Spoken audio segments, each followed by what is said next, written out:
سلطان محمود غزنوی کے پاس ایک شخص ایک چکور لایا جس کا ایک پاؤں نہیں تھا۔ جب سلطان نے اس سے چکور کی قیمت پوچھی تو اس شخص نے اس کی قیمت بہت مہنگی بتائی۔ سلطان نے حیران ہو کر اس سے پوچھا کہ اس کا ایک پاؤں بھی نہیں ہے، پھر بھی اس کی قیمت اتنی زیادہ کیوں بتا رہے ہو؟ تو وہ شخص بولا کہ جب میں چکوروں کا شکار کرنے جاتا ہوں تو یہ چکور بھی شکار پر ساتھ لے جاتا ہوں، وہاں جال کے ساتھ اسے باندھ لیتا ہوں تو یہ بہت عجیب سی آوازیں نکالتا ہے اور دوسرے چکوروں کو بلاتا ہے۔ اس کی آوازیں سن کر بہت سے چکور آ جاتے ہیں اور میں انہیں پکڑ لیتا ہوں۔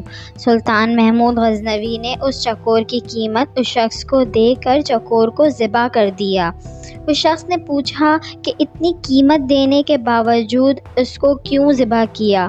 سلطان نے اس پر تاریخی الفاظ کہے، جو دوسروں کے لیے اپنوں سے غداری کرے اس کا یہی انجام ہونا چاہیے۔